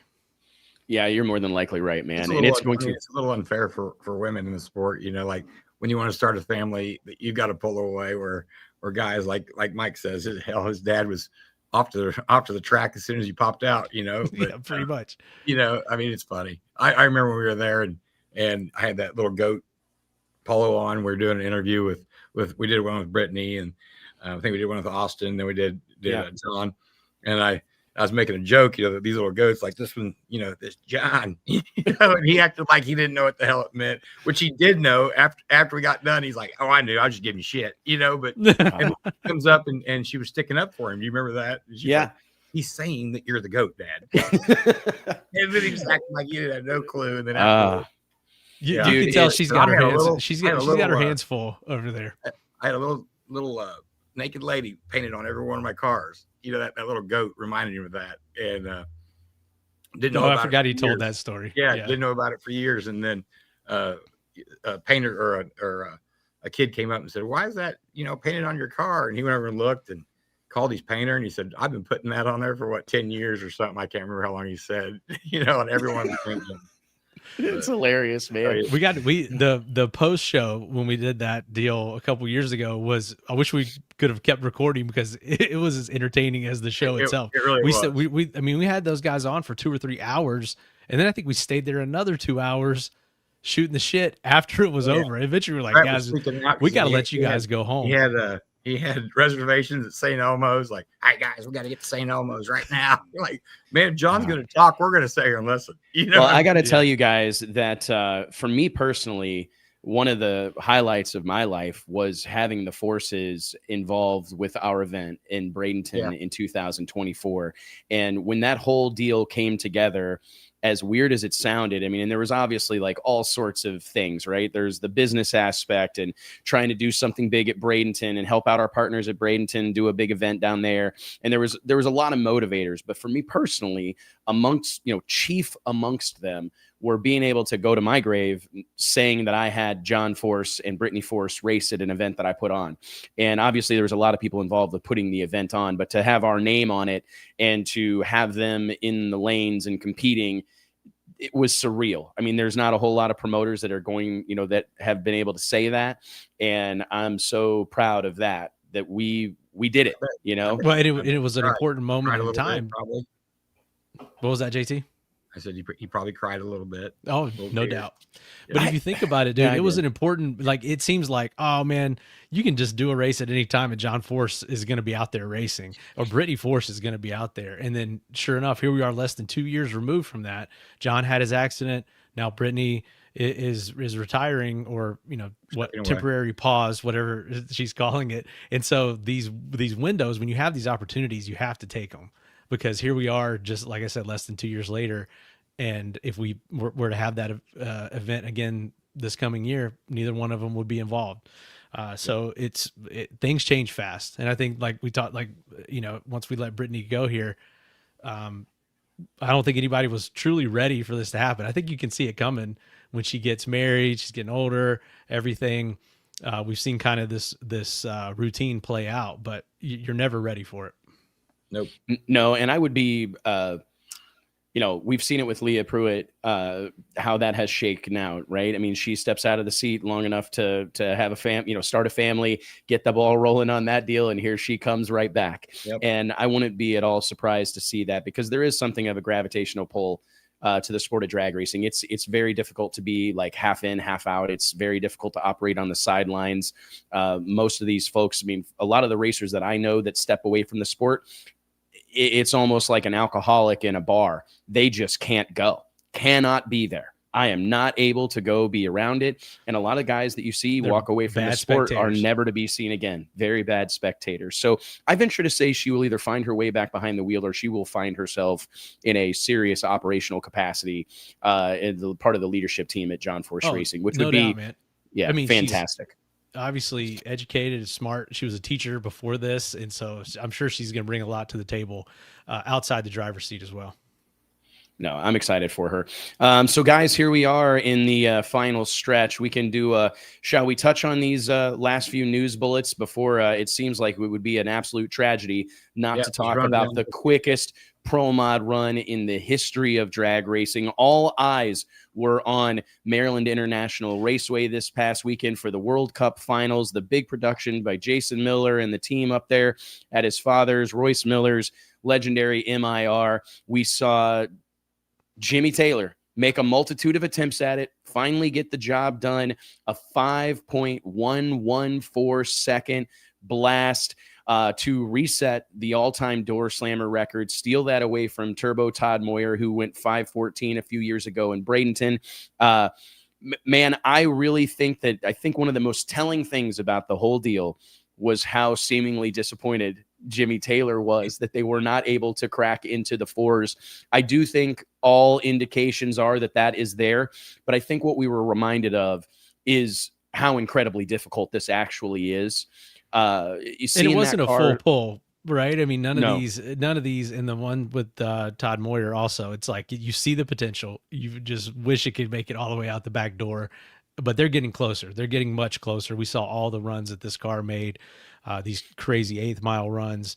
They're getting really, really close. It has to be like perfect. I mean, the situation, you can't just go out there and just do this at any moment. And when it's going to happen, you need to make sure everything's right. And I think that is more what we see in this situation more than anything. I feel like I know, based on my phone calls over the course of the last few days, I think it kind of reignited something of a gold rush towards that record. I think we may have seen it swing the opposite direction if he would have went out and went 490 at 300. But I've already had a handful of conversations with drivers that are saying, okay, I want to try that. I want to build a car that is specific to breaking that record. I talked to Jimmy yesterday for quite a while, and he was, you could tell how much this meant to him. I mean, for him, as bummed out as he was, he is very happy to be able to lay claim to that title, that I have the baddest door slammer on the planet Earth right now. I told him, I don't know that anybody in drag racing history, as far as door slammers are concerned, has made more 3.4 second 8th mile runs, because that's the thing that kind of gets overlooked when those quarter mile clocks are on, is that if you look at the stack of 340 time slips this guy has, he's made over a dozen runs in the 3.4 second range in the 8th mile, which is absolutely incredible. To do so many of them, I mean, that's that thing's going bottom 340s, and he feels very confident that they can dip into the low 30s, if not the 20s. And to me, one step at a time here, man. Let's say 1/10 at a time here. And you know that he's a little bit, discouraged, or because I mean, we talked to him on the show, and he thought he had it no problem. Like he said, it's going to be hard to wait to get it. So that's a little discouraging, but at the same time, he's laying down some numbers. It's crazy. There's probably a lot of guys that wouldn't even want to try it. So I know plenty that wouldn't want to try it, but I know a handful that I think kind of have a scent on it now. And I feel like a lot of this has been a really like polarizing thing. Do you agree? Like I feel like we saw a lot of people like, oh, it doesn't matter, it didn't happen in competition. I disagree. That's one thing with the Drag Illustrated Top 8. We have always honored testing runs. We've honored exhibition runs, because who are we to say where are you going to run this in competition? You're not. Where are you going to run his setup and his combination quarter mile in competition? You're not. And I think that, to me, this was clearly an exhibition, and I think it added a lot of value to the overall show at the World Cup finals. I think that, I know that I was literally getting texts from Jimmy and me like, hey, Jimmy's in the lanes, like I was trying to make sure that people knew, because I felt like we were going to get to witness history, which was special in a lot of ways. And you guys know that I'm not, a record setting guy. That's never been something that I think is, the ultimate crown jewel. I think you saw that from Brittany Force a few minutes ago. When you ask her what stands out to you, it's not 300 in the 8th. It's not 343. It's winning 2 championships. And because she's kind of been the record setter in Top Fuel. Oh man. ET and Speed, like they got it all day, but to her, she wants those wins. She wants the championship. And I think that is the way that most people think, but especially in this pro mod world right now, I do think it's reignited some of that. There was this mentality and this race to these numbers, and it really has gone away. I think with the performance you see out of legal cars now, that's like satisfied that need to have stuff like this. But then when you see this curve that this car has been on, and these technology and the performance that's out there now, it's reignited it. But I was thinking, watching the NHRA race over the weekend, they have the Outlaw Pro Mod, which is unlimited, I guess, and then standard Pro Mod, and the legal Pro Mods were running very close, within a number or two, I believe, in most rounds, to the Outlaw cars. And so it made me think, man, for one, if Jimmy Taylor was over there running his Outlaw program in that 8th mile setup, what would he be running? And also, these legal cars are so badass now that they're right on the heels of a truly unlimited combination. And in fact, Randy Weatherford, who won the Outlaw Pro Mod class at IHRA, was running his brand new 69 Camaro Hearts Charged car, which, according to him in all of his interviews, is Winter Series and IHRA Pro Mod legal. Like, he could have entered that car in the legal class, and he went out and won the no rules unlimited class. So to me, it goes back to what we're heading into for this winter with our rule set and with what we call, a legal pro mod combination, the performance that we're going to see out of these cars and what's capable on the legal side. Obviously not taking anything away from what we're talking about here with Jimmy Taylor, but he is the outlier on all this stuff. And then you've got this whole swath of 80 plus cars that can get really close to, truly outlaw no rules combinations with their legal setups. And I think that to me speaks to the strength of the class and what we're going to see heading into this winter. No, it's Jimmy told me their next priority was, as soon as they left Maryland, the car went straight to the shop so they could get it switched over to Winter Series legal trim, and they are headed to test to make sure that they can get back to like yellow bullet form and be able to dip into the 350s or mid 350s and be a contender, because he's got his sights set on that Elite Motorsports Million, going down and continuing to make history at the Winter Series and maybe sweeping all 3 of those things. And I don't think it's no secret that winning 3 races in a row is rare air, let alone 3 races in 90 days across a variety of different conditions. But hey, man, it's going to be all eyes on Bradenton, man. We are about to have the largest collection of bad to the bone drag racers that the world has ever seen. And anybody who's anybody will be in the mix. And, you know, it was tough, man. I mean, this weekend I was thinking about it. Actually, just yesterday, my son competed in the Texas State Marching Band competition, and there was like 70 bands that were there, and had been whittled down from 250 to 70 to 12. And I thought about the long faces on all those kids that were walking off the field, not making the top 12. And I think about that with the Winter Series and how, you know, we'll have 85, 90 cars competing for 32 qualifying positions at the Snowbirds in just a couple of weeks. And just the feat it is to make that field alone could well be a career defining moment for most of these guys and gals, just to say they made it into the first round. Yeah, and that's no doubt. That's key to it, right? I mean, everybody you talk to, you know, just making the field at the Winter Series is just a huge accomplishment, you know, and you can see it. One of the funnest things about the races down there, I think, is the last qualifier. Oh, no doubt. So many cars, right? They're like, okay, we got to run this, and they're halfway through the field, or somebody comes off and like, oh, we're in, you know, and then they just boom, bumps out. Yeah, which would be a horrible feeling. Oh, the worst, man. That last qualifier is awesome.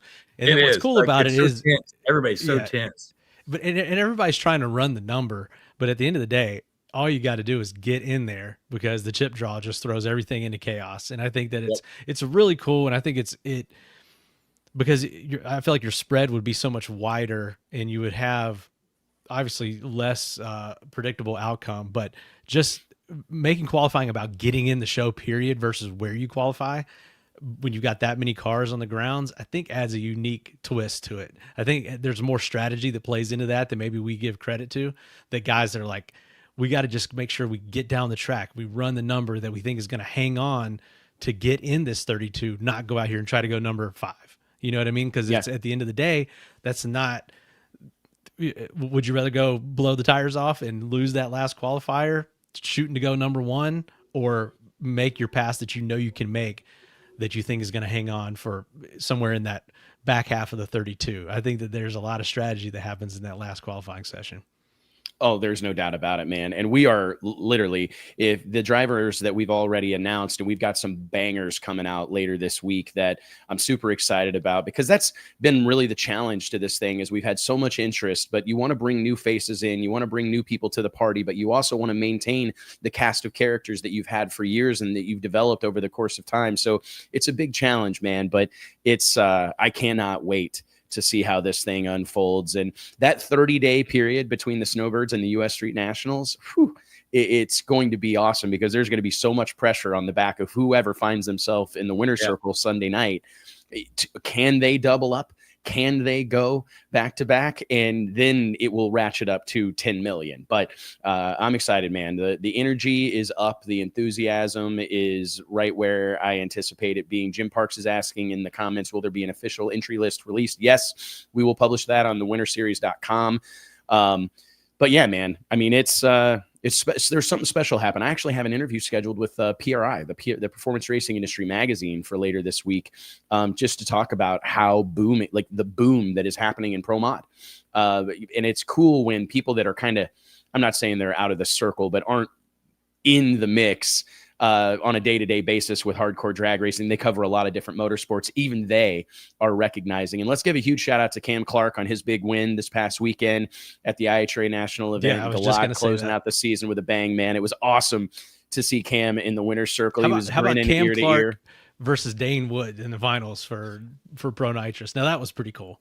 It was pretty damn cool. Cam, bring that thing down there and bring that nitrous car down there. Yeah, man.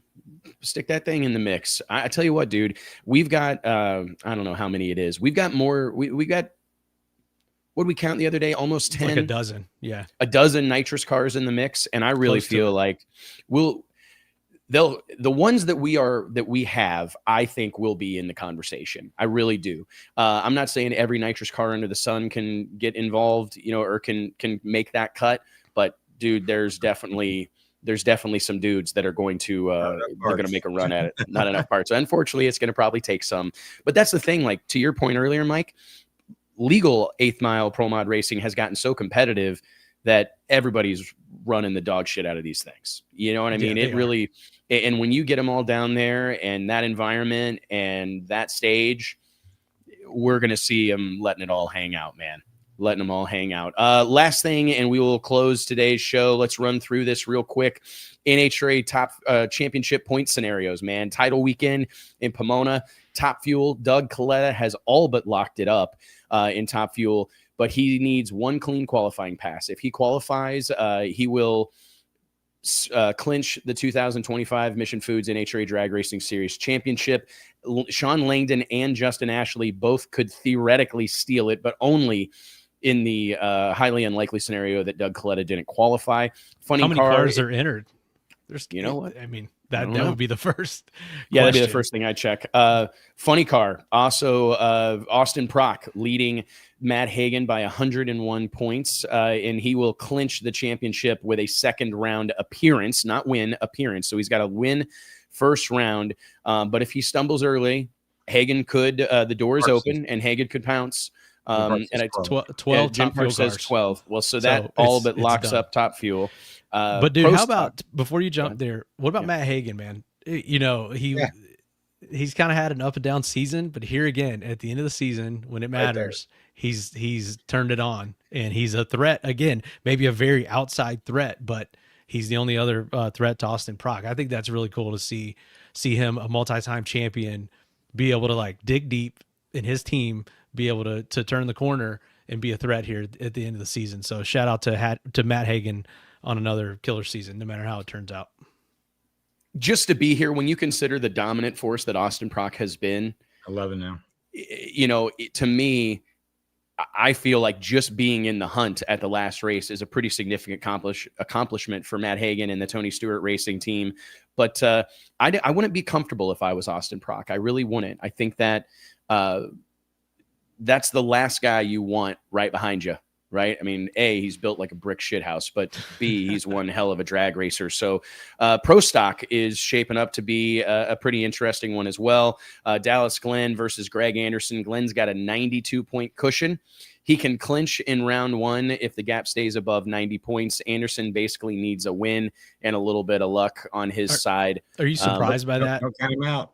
You know, I mean, shit. Yeah, no, definitely don't count him out. I mean, there's no surprise to me that it comes down to these two, but just the way I feel like, I mean, Greg, we've had him on the show multiple times. He's on the cover. Like at some point, I think we were considering this a foregone conclusion, but Dallas Glenn has kind of turned it around and poured it on here at the end of the season. And these guys, I don't know all the scenarios, but I'm just remembering, you know, in recent years, it coming down to stuff like this with Dallas and him being on the short end.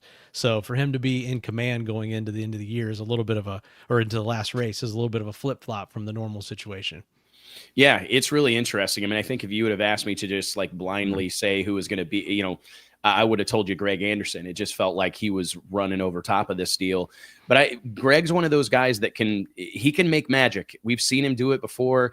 This may be one of those moments where we see him go number one. You never know. Pro Stock's so tight right now. We've seen the Elite Motorsports team turn it on here in the second half of 2025 and narrow that gap. So it's going to be really interesting, man. Pomona's been good to a pretty significant group of these guys that are going to be in the mix this weekend. So I don't know. How about Greg can put himself in any spot that he wants, as we saw that one year. I'll never forget that when he was able to manipulate qualifying and put himself in. Was it he needed to race Erica first round to get the championship, and he somehow made that happen? That's still one of the wildest things I think I've ever seen. It's pretty crazy, man. And the brawl of the year, Richard Gadsden versus Gage Herrera, 21 points between the two. Could easily come down to a final round winner-take-all situation. I think this is going to be great for Pro Stock Motorcycle. Absolutely. Just to be the story category. It needs it, you know, and I think that, you know, the dominance we've seen from Gage Herrera in recent years, to see this be as close as it is kind of a surprise to me. So between the two of them, I think it'll be the story of Pomona this weekend, is what's going to happen in Pro Stock Motorcycle, man. But a lot of contrast. You got three classes that are almost locked up, one that's an absolute dogfight, and I think Pro Stock Motorcycle is going to give us exactly what we want at the season finale in Pomona, man. It's the NHRA Finals. There's few events like it. I think Doug Coletta, you know, not that this is any sort of surprise, but puts himself in, legend territory, right? I mean, after all going those years back to back. Yeah. And after all those heartbreak years of near misses on the championship, and then to go back to back, I think is a cool turn of events. I mean, he could have walked away and been like, man, I guess it's never going to happen. This is not going to happen for me. And obviously one of the best out there from a driving capacity and has all the right parts and pieces, and it's coming together for him. So really cool to see there too.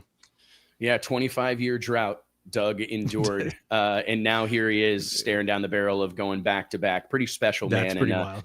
I don't know that there's a more deserving dude in the pits than Doug Coletta, man. What that family has meant to the sport of drag racing cannot be overstated. I'm excited to see how it all unfolds this weekend. I'll be watching along on NHRA.tv, Really the countdown.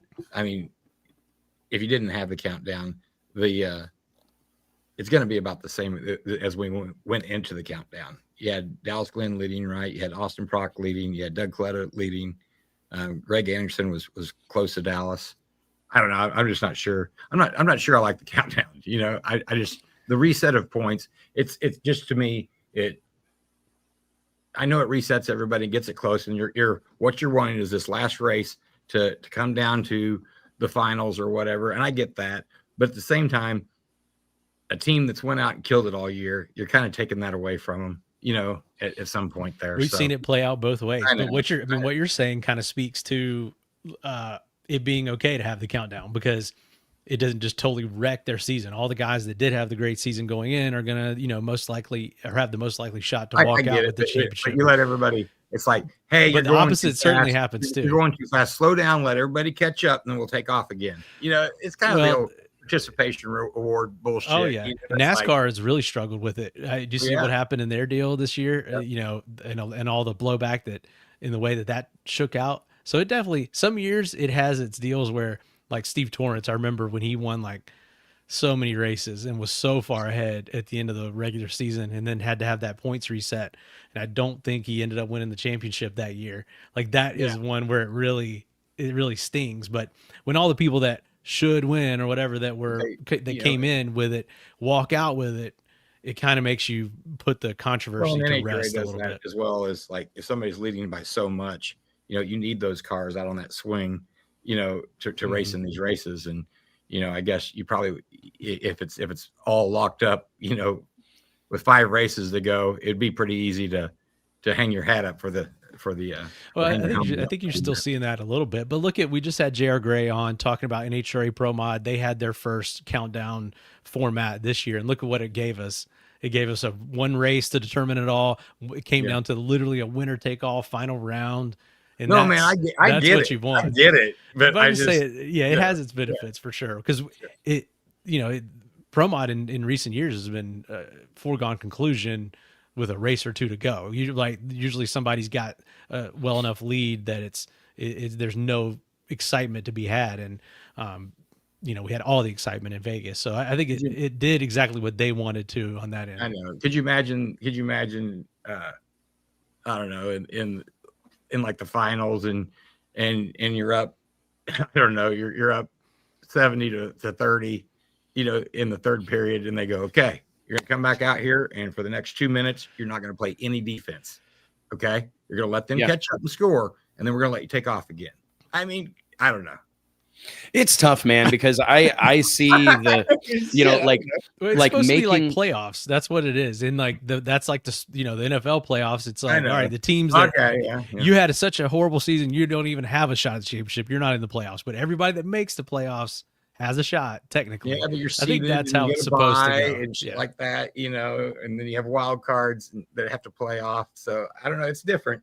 I mean, you get somewhat of an advantage, going in. I'm for it. I'm for the countdown system. At this point, I'm just used to it. I think it'd be hard to go back. Can you imagine if they all of a sudden came out last year or next year and were like, we're going back to the old points format?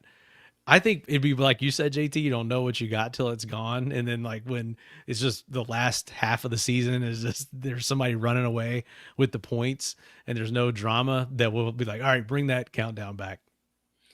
It's tough, man. It serves so many purposes that it's almost, and it's also like a product of our society. Like we are adrenaline / like dopamine junkies, and we need the storylines. We need these things to talk about because we see how quickly people's attention, their eyes wander, right? And I think that, trying to draw cars. I mean, what you mentioned a minute ago, JT, like getting guys to go all the way out west when they know that they don't have a shot in hell of finishing in the top 10 or whatever, or being in contention. Yeah, I'll just stay home this weekend and save myself $100,000. It's tough. And drag racing is just such a rare, like some things apply, some things don't. It's a really, it's a tough deal, but I can make a case either way because I've seen guys lose championships that deserve to win one, because of the countdown format, but we've also seen these incredibly magic moments created by the countdown. So I think you kind of got to take a little bit of the good with the bad. An argument can be made either way, but we're getting what we asked for. I mean, to your point, JT, basically all the championship scenarios are the same as they were in Indy right now, almost all of them except for Pro Stock Motorcycles. So I don't know how much it would have changed the conversation this year. We certainly got a hell of a show out of Pro Mod, and it'll be interesting to see kind of how all this stuff, because I do think we're about to see the pendulum swing, right? Because of the NASCAR stuff. We've seen NHRA follow some of NASCAR's lead in a multitude of these things. It was when NASCAR introduced their playoff format that a few short years later that the NHRA introduced theirs. So if that were to change or something new were to be introduced in the circle track stock car racing world, I wouldn't be surprised to see NHRA follow suit. But there's so much. Maybe tighten it up a little bit.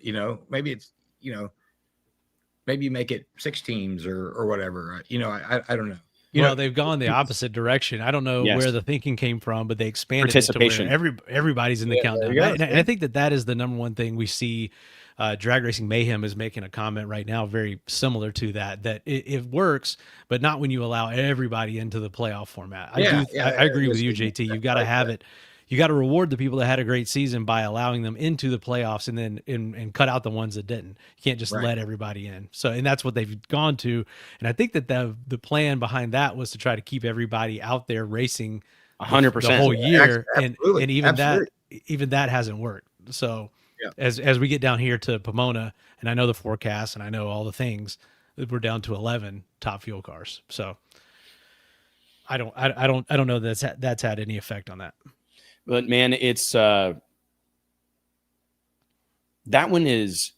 a precarious position. I think just the whole nitro racing thing. It's not the fix that maybe not expecting it to be the complete fix, but I don't even think it had any effect at all. No, it's really interesting, man. But no, hell of a show, guys. We huge shout out to JR Gray, your NHRA Pro Mod World Champion, Brittany Force, as she heads into the final race of her top fuel career after 13 years in the game.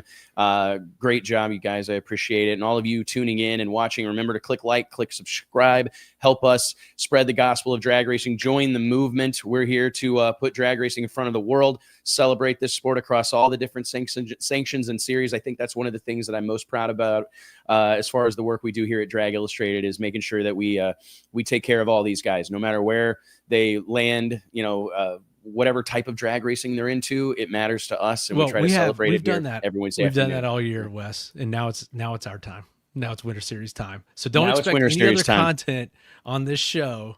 I thought about it today. I was like, this is the last show we're gonna do. Everything else is going to be Winter Series, pedal to the metal. 100%. We're about to get selfish. We're about to get selfish, man. We're about to get selfish. Now, next week, we will dive into all things Winter Series, have a slew of killer guests on here talking about the big show coming up in Bradenton Motorsports Park, the Snowbird Outlaw Nationals presented by Motion Raceworks, December 4th through 7th, 2025. Get your tickets at thefote.com, and we'll see you next Wednesday right here on the Drag Illustrated YouTube channel. Later, y'all. See y'all. Later.